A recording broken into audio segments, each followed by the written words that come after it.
हर मुसाफिर की अपनी एक अधूरी कहानी थी। कोई घर लौट रहा था, कोई पहली बार प्लेन में बैठा था। किसी को यह नहीं पता था कि ये फ्लाइट टेक ऑफ तो करेगी, लेकिन लैंड कभी नहीं कर पाएगी। विमान को अहमदाबाद से गेटविक एयरपोर्ट लंदन के लिए उड़ान संख्या A171 का संचालन करना। उड़ान पूर्व ब्रेथलाइजर टेस्ट से गुजरा, यानी किसी प्रकार से कोई नशा तो कर नहीं रखा था। इस पर हम बात करना इसलिए भी आवश्यक समझते हैं क्योंकि इस पर समय समय पर इसके मॉडल पर सवाल उठते रहे हैं। क्वालिटी मैनेजर जॉन बोर्नेट ने तब कहा था कि उनकी फैक्ट्री से अभी तक एक भी ऐसा प्लेन नहीं बना है जिसके बारे में वो कह सकते हैं कि वो सेफ है और उड़ान भरने लायक है। क्या वो खुद इस प्लेन में बैठेंगे? जिसमें से 10 ने साफ मना कर दिया क्योंकि उन्हें इनकी क्वालिटी पर पूरा भरोसा नहीं था। 1:39:05 पर माई डे का आह्वान होता है। छोटे से घटनाक्रम ने हर एक मुसाफिर की जान ले ली थी।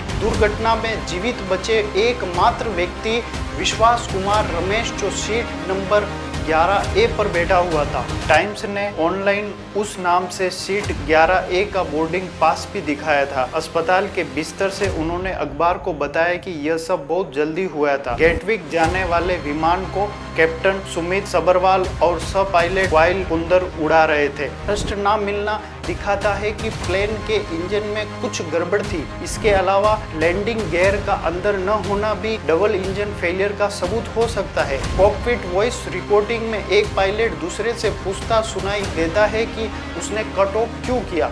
दोनों इंजनों के लिए ईजीटी बढ़ता हुआ देखा गया, जो रिस्टार्ट होने का संकेत था। इंजन 2 रिस्टार्ट होने में सक्षम था, लेकिन कोर स्पीड को रोक नहीं सका। दोनों पायलट की कन्वर्जेशन को लेकर ही सवाल उठ रहे हैं। एक पायलट ने दूसरे से कहा कि तूने कट ऑफ क्यों किया, न कि ऐसा कहा कि कट ऑफ कैसे हुआ। और लास्ट मोमेंट पर दोनों स्विचेस को ऑन करना मतलब इस बात का इंडिकेट था कि वो प्लेन को उड़ाना चाहते थे। 2020 के बाद से भारत की यह पहली विमान दुर्घटना थी। अहमदाबाद हवाई अड्डे जिसने दुर्घटना के बाद सभी उड़ानों का संचालन निलंबित कर दिया था, अब अहमदाबाद एयरपोर्ट पर वहाँ भी फिर से चालू कर दिया गया।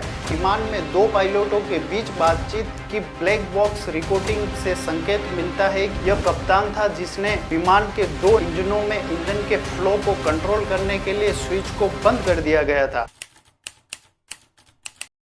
हर मुसाफिर की अपनी एक अधूरी कहानी थी। कोई घर लौट रहा था, कोई पहली बार प्लेन में बैठा था। किसी को यह नहीं पता था कि ये फ्लाइट टेक ऑफ तो करेगी, लेकिन लैंड कभी नहीं कर पाएगी। 12 जून 2025 एक ऐसा दिन जब गुजरात का अहमदाबाद शहर दहल उठा था। एक साधारण सी दोपहर अचानक तबाही में बदल गई थी जब एक प्लेन ने अपना संतुलन खो दिया था। एयर इंडिया का B787 विमान, जिसका पंजीकरण VTANB था, दिल्ली से उड़ान A1423 लेकर अहमदाबाद एयरपोर्ट पर पहुंचा।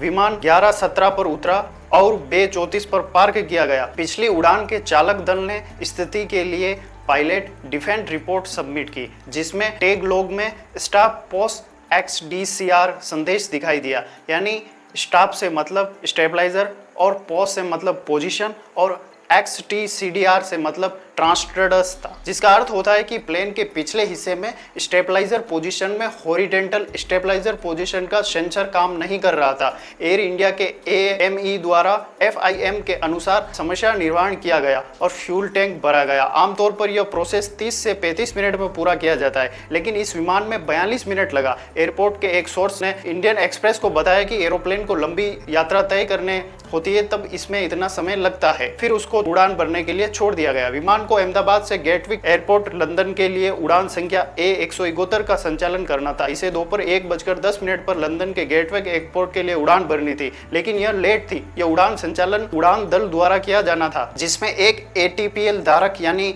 एयरलाइन ट्रांसपोर्ट पायलट लाइसेंस, यह लाइसेंस उसको मिलता है जिसको 1500 घंटे हवाई जहाज उड़ाने का एक्सपीरियंस हो। एक CPL धारक सह पायलट और 10 केबिन क्रू शामिल थे।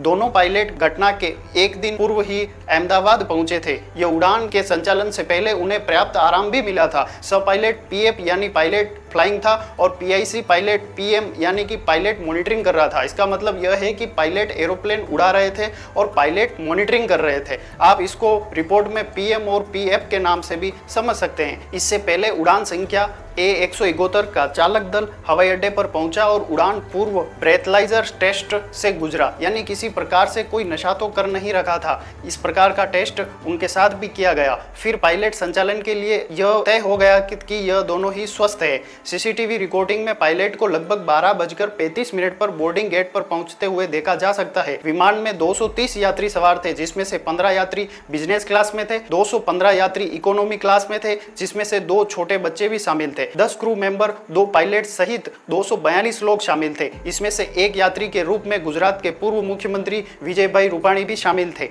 एयर इंडिया की फ्लाइट 171 इसमें शामिल विमान बोइंग 787B ड्रीमलाइनर था। इस पर हम बात करना इसलिए भी आवश्यक समझते हैं क्योंकि इस पर समय समय पर इसके मॉडल पर सवाल उठते रहे हैं। इस मॉडल को 14 साल पहले लॉन्च किया गया था। इस साल की शुरुआत में बोइंग ने इस बात की सराहना की थी कि उसने 1 अरब यात्रियों को ले जाने का रिकॉर्ड आंकड़ा छू लिया है। बोइंग में 30 साल से ज्यादा काम करने वाले क्वालिटी मैनेजर जॉन बोर्नेट ने तब कहा था कि उनकी फैक्ट्री से अभी तक एक भी ऐसा प्लेन नहीं बना है जिसके बारे में वो कह सकते हैं कि वो सेफ है और उड़ान भरने लायक है। अल जजीरा के एक वर्कर को सिगरेट कैमरा देकर बोइंग फैक्ट्री के अंदर की फुटेज रिकॉर्ड की गई थी। इस वर्कर ने अपने 15 साथियों से पूछा कि क्या वो खुद इस प्लेन में बैठेंगे, जिसमें से 10 ने साफ मना कर दिया क्योंकि उन्हें इनकी क्वालिटी पर पूरा भरोसा नहीं था। अगर ये इतना अनसेफ है तो अभी तक एक भी ड्रीमलाइनर क्रैश क्यों नहीं हुआ। इस पर जॉन बोर्नेट का कहना है कि किसी भी प्लेन को बनाने में जो लापरवाही बरती गई थी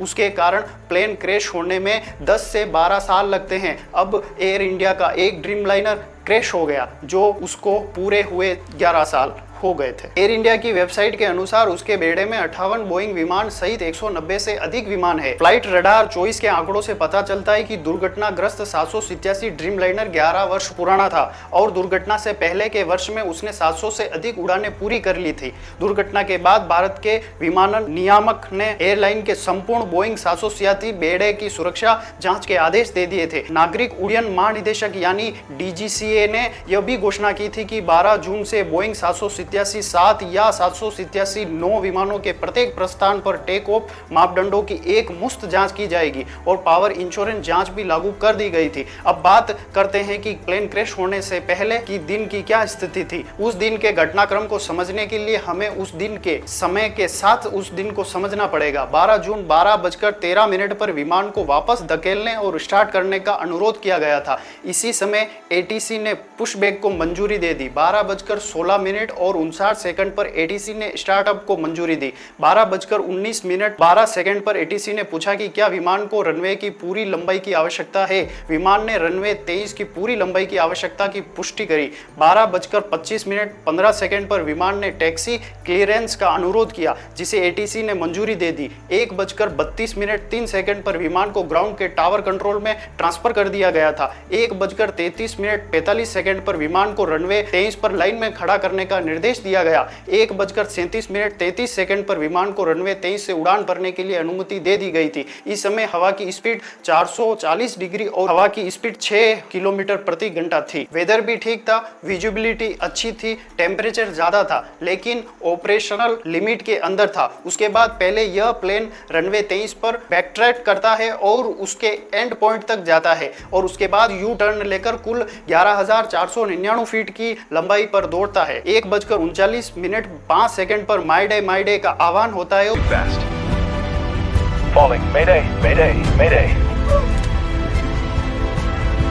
और A171 द्वारा किया जाता है। इस छोटे से घटनाक्रम ने हर एक मुसाफिर की जान ले ली थी। उड़ान भरने के मात्र 3 सेकंड बाद 787 ड्रीमलाइनर अपनी मैक्सिमम दर्ज हाई स्पीड पर पहुंच गया था। विमान 40 सेकंड से कम समय तक हवा में रहा। एक पायलट ने भीड़ भाड़ वाले इलाके में विमान के दुर्घटनाग्रस्त होने से ठीक पहले मिड डे कॉल करा था। फ्लाइट राइडर चॉइस के अनुसार एयर इंडिया का विमान साफ मौसम में 625 फीट की ऊंचाई तक चढ़ा तथा 50 सेकंड में ही लोकेशन खो देता है।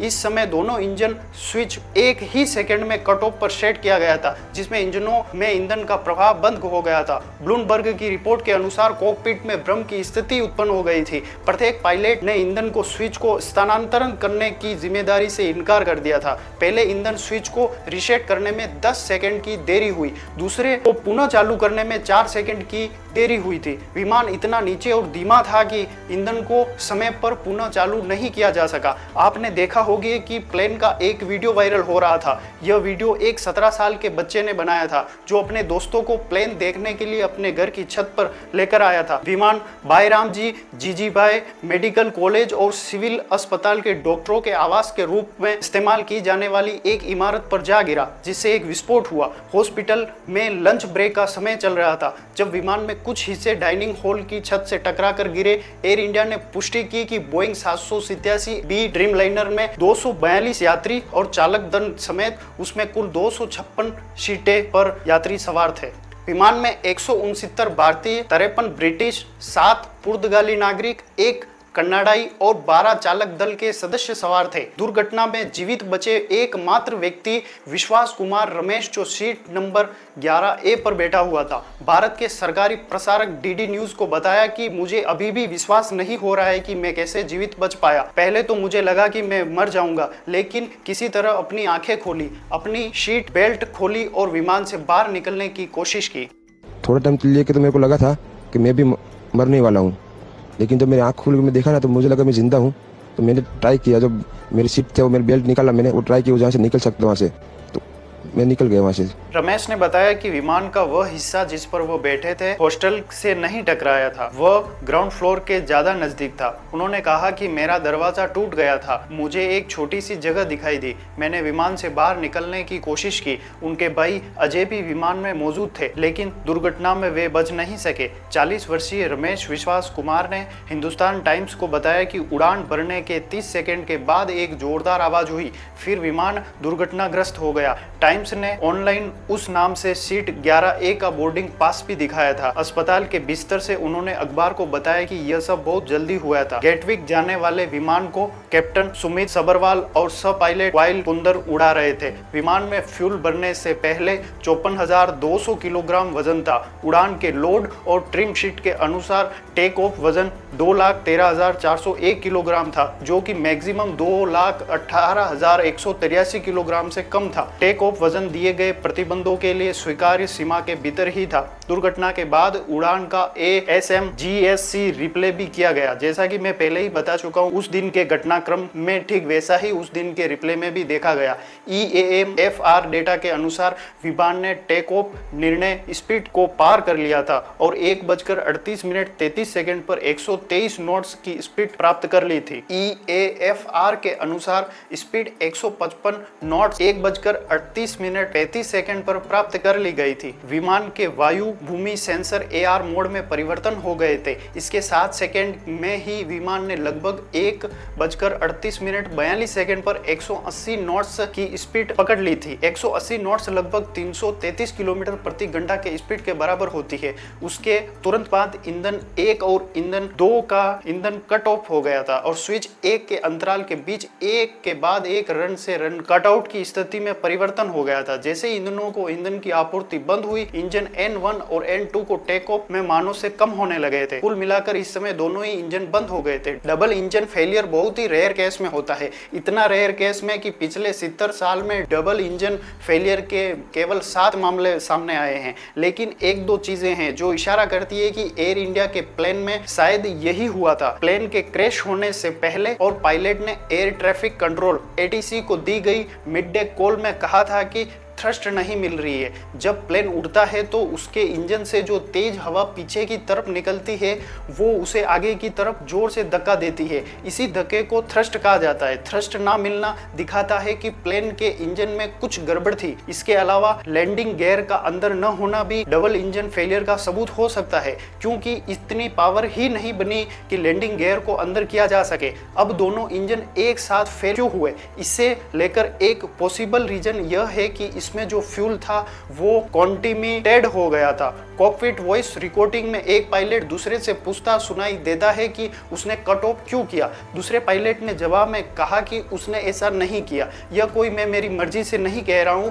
भारत सरकार के मिनिस्ट्री ऑफ सिविल एविलियंस और एयरक्राफ्ट एक्सीडेंट इन्वेस्टिगेशन ब्यूरो ने इस घटना के ठीक एक महीने बाद यानी 12 जुलाई को एक 15 पेज की एक रिपोर्ट में कहा कि कॉकपिट वॉइस रिकॉर्डिंग में एक पायलट एक दूसरे पायलट से जो पूछा जा रहा है, सुना जा रहा है कि विमान क्यों बंद कर दिया था। इस पर दूसरे पायलट ने जवाब दिया कि ऐसा मैंने नहीं किया। रिपोर्ट की लिंक डिस्क्रिप्शन में मौजूद है, आप खुद इसको पढ़ सकते हैं। लेकिन रिपोर्ट में यह नहीं बताया गया है कि कौन पायलट सवाल कर रहा है और कौन पायलट सवाल के जवाब दे रहा है। यह आधी अधूरी कहानी बताई गई, ऐसा लग रहा है। हवाई अड्डे से प्राप्त सीसीटीवी फुटेज में उड़ान भरने के तुरंत बाद शुरुआती चढ़ाई के दौरान RAT यानी रैम एयर टरबाइन को तैनात होते हुए दिखाया गया है। उड़ान पथ के आसपास कोई महत्वपूर्ण पक्षी की विधि कोई हलचल नहीं देखी गई थी। हवाई अड्डे की दीवार पार करने से पहले विमान की ऊंचाई कम होने लगी थी। CAFR के डेटा के अनुसार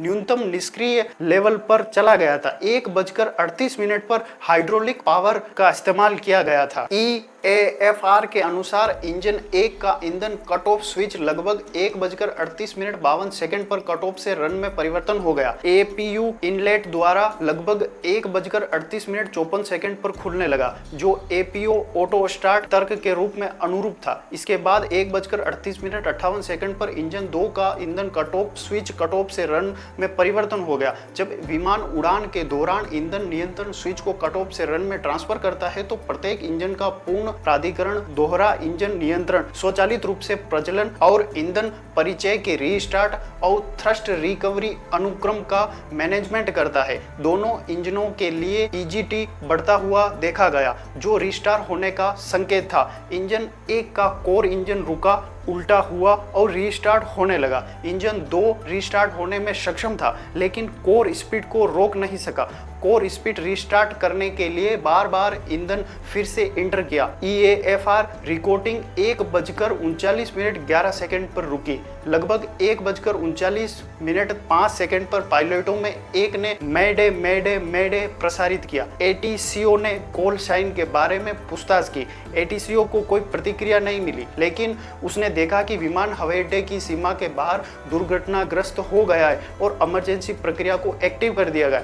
1:44 पर क्रैश फायर टेंसर बचाव और अग्निशामक के लिए हवाई अड्डे के परिसर के बाहर चला गया था। उनके साथ स्थानीय प्रशासन भी अग्निशमक और बचाव सेवाएं भी शामिल हो गई थी। भारत के AIB यानी कि एयरक्राफ्ट एक्सीडेंट इन्वेस्टिगेशन ब्यूरो की प्रारंभिक रिपोर्ट में पाया गया कि घातक दुर्घटना में शामिल एयर इंडिया के विमान के इंजन को उड़ान भरने में कुछ ही क्षणों बाद ईंधन की आपूर्ति बंद कर दी गई थी। दोनों पायलट की कन्वर्जेशन को लेकर ही सवाल उठ रहे हैं। एक पायलट ने दूसरे से कहा कि तूने कट ऑफ क्यों किया, न कि ऐसा कहा कि कट ऑफ कैसे हुआ। इसी बात को लेकर अमेरिका की मीडिया ने दावा किया कि कैप्टन सुमित सबरवाल ने फ्यूल कंट्रोल स्विच को कट ऑफ पोजीशन में डाल दिया था। इनको मेंटल हेल्थ के इशू भी थे, इसलिए उन्होंने ऐसा किया होगा, ऐसी अमेरिकन मीडिया का मानना है। लेकिन एक बात आप सोच कर देखिए कि कोई अपने अंतिम समय के सवाल के जवाब में ऐसा क्यों कहेगा कि कट ऑफ मैंने नहीं किया।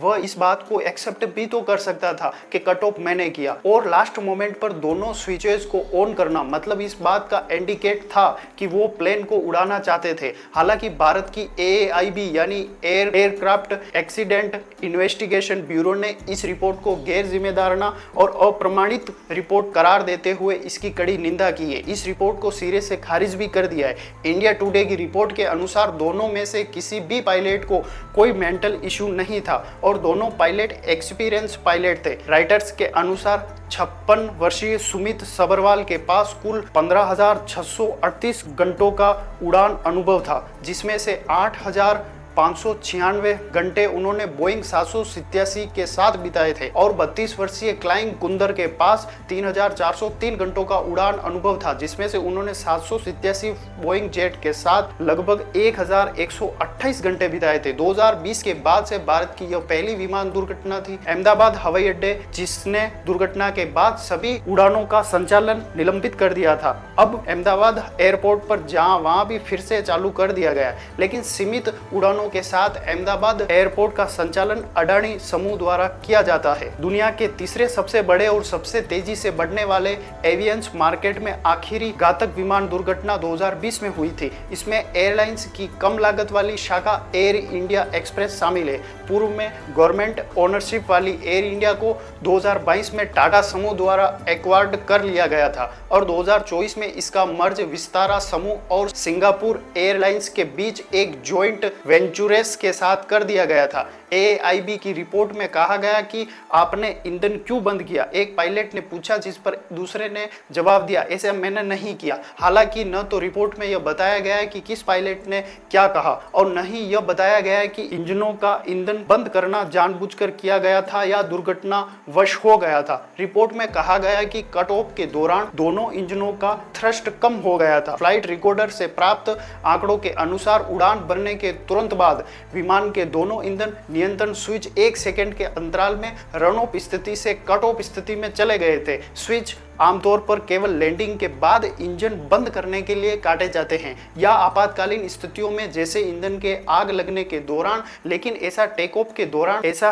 क्यों किया गया, इसका जवाब किसी के पास नहीं है। इसके बाद ईंधन स्विच अपनी सामान्य स्थिति में उड़ान में वापस आ गया था। इंजनों को फिर से जलाने की प्रक्रिया को स्वतः शुरू किया गया। रिपोर्ट में कहा गया कि एक इंजन में थ्रस्ट तो हासिल कर दिया था, लेकिन विमान की स्पीड अधिक हो जाने के कारण वो उस पर नियंत्रण नहीं बना पाया था। हालांकि एयर इंडिया विमान दुर्घटना के डिस्क्रिप्शन के साथ पब्लिश WSJ की रिपोर्ट में कहा गया कि दुर्घटना की जांच में सामने आए साक्ष्यों ने अमेरिकी अधिकारियों के आरंभिक आकलन से परिचित लोगों के अनुसार विमान में 2 पायलटों के बीच बातचीत की ब्लैक बॉक्स रिकॉर्डिंग से संकेत मिलता है कि यह कप्तान था जिसने विमान के 2 इंजनों में ईंधन के फ्लो को कंट्रोल करने के लिए स्विच को बंद कर दिया गया था। मीडिया रिपोर्ट के दावे पर आपत्ति जताते हुए FIB यानी कि फेडरेशन ऑफ इंडियन पायलट के अध्यक्ष CS रंधावा ने लोगों से आग्रह किया कि रिपोर्ट पर टिप्पणी न करें। निष्कर्ष निकलने से पहले दुर्घटना की डिटेल्ड इन्वेस्टिगेशन का इंतजार करें। उन्होंने जनवरी 2019 की हवाई दुर्घटना की जांच के साथ समानता भी बताई और कहा कि TCMA यानी कि थ्रोटल कंट्रोल मोल फंक्शन एकोमोडेशन की गहन इन्वेस्टिगेशन का सुझाव दिया। रंधावा ने कहा कि न तो रिपोर्ट और न ही नागरिक उड्डयन मंत्री ने कहा कि यह पायलट की गलती थी। आपको इसे AAN NINH 9B5 की घटना से जोड़ना चाहिए जो 17 जनवरी 2019 को हुई थी। लैंडिंग के समय जब पायलट ने थ्रस्ट रिवर्सर का चयन किया तो पायलट द्वारा ईंधन कंट्रोल स्विच को हिलाए बिना ही दोनों इंजन बंद हो गए थे। मैं पूरी तरह से स्पष्ट नहीं हूं कि यह TCMA की खराबी की रिक्वेंस है या इसके लिए TCMA की इन डीप इन्वेस्टिगेशन की आवश्यकता है। बोइंग जिसने यह एरोप्लेन बनाया था उसने अभी तक कोई कार्रवाई नहीं की और यह निर्देश भी जारी करने की भी कोशिश नहीं की कि इन सभी विमानों की TCMA कार्यों के लिए टेस्ट किए जाने चाहिए या नहीं।